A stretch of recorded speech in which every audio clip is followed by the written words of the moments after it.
You're watching Talk with Audrey. Welcome back. According to the American Cancer Society, metastatic breast cancer, also called MBC, is the most serious form of the disease and takes a life in the U.S. approximately every 12 minutes. This, of course, creates an urgent need for treatments that are proven to extend life while preserving the quality of life. My guests today are Dr. Denise Yardley. She's a MONALEESA-2 investigator, a breast cancer research programmer at Sarah Cannon Research Institute, and Shirley Mertz, the president of the Metastatic Breast Cancer Network. And today we're going to talk about the updated results of a targeted treatment from the MONALEESA-2 trial. Welcome. Thank you.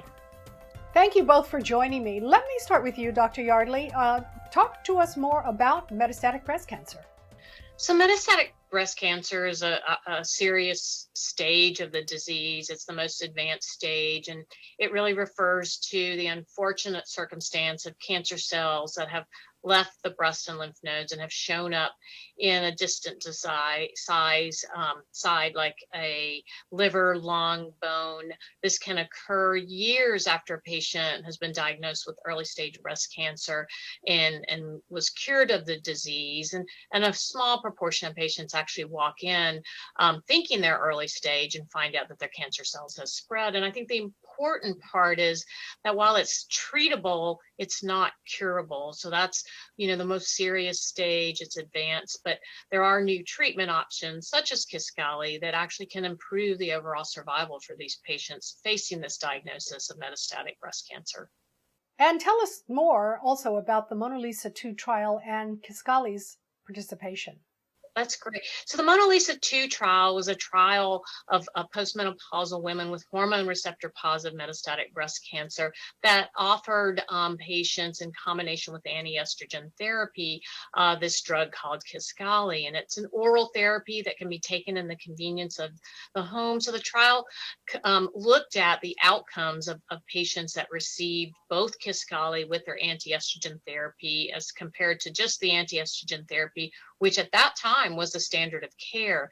And what we learned as we followed these wonderful women with metastatic breast cancer who agreed to participate on this trial is that with this follow-up, that the Kisqali offers now the longest median overall survival for these hormone receptor positive women with metastatic breast cancer.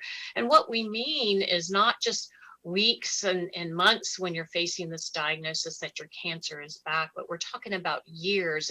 And the data with Kisqali from the MONALEESA-2 showed a median overall survival of over 5 years in patients treating this drug. So when we look at overall survival as an endpoint, we're able to say with this drug or treatment, patients' life can be prolonged by years. And with Kisqali, it was a median or average of just 5 years. So there are patients that are living beyond that have been treated with Kisqali. Well, Shirley, I understand you were diagnosed with metastatic breast cancer in 2003. So you've been living with it for quite a number of years. Yes, I'm starting my 19th year in 2022.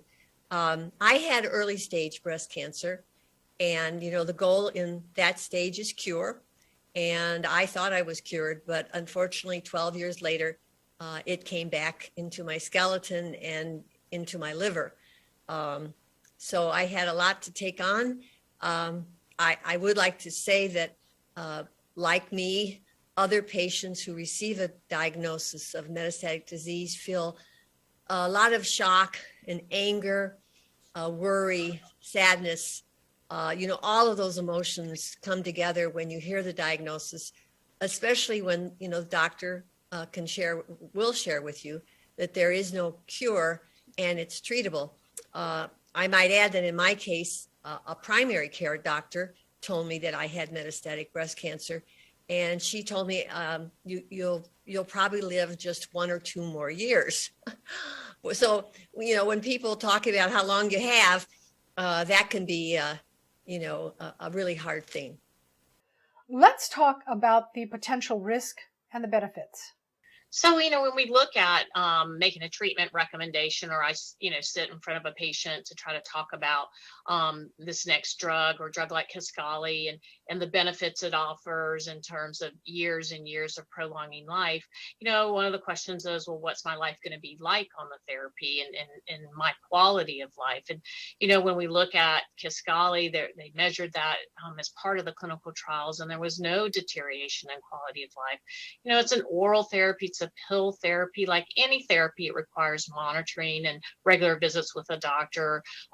We look at blood counts to be sure the white count doesn't drift down a little bit, and if it does, then we adjust it with the pill dosing for the patient. We look at liver function tests with labs. We look at how the patient's performing. Fatigue can sometimes accompany it and make adjustments with that. But for the most part, patients have an excellent quality of life. They're able to take this pill in the convenience of their home, and they're able to, expect to be on it for years and years. And I think that's really a meaningful endpoint for patients as they look towards, their life outside of the clinic, that they're not sitting in a chemotherapy chair for hours every week. These people can plan their life, their vacations. They can expect to be around for important events like graduations or weddings. So I think, when we look at these endpoints of overall survival from a patient's perspective and quality of life, they're able to really embrace that and kind of take a deep breath and know that with extending the patient's survival, there are always opportunities to develop new drugs, and those drugs may further impact on a patient's overall survival. Where can we go for some more information? So you can look to find some information on Kisqali at Kisqali.com, which is KISQALI. And then, as always, we suggest that patients do talk with their healthcare provider. Maybe they haven't heard of Kisqali. They can certainly bring that up. But, discuss with their physician whether this treatment or any other treatment may be appropriate for their disease. My guests have been Dr. Denise Yardley and Shirley Mertz. We've been talking about Kisqali, a new treatment for metastatic breast cancer that could help prolong your life. Hopefully one of these days, researchers will develop a cure. Thank you both for joining me. Thank you so much. Thank you. My pleasure.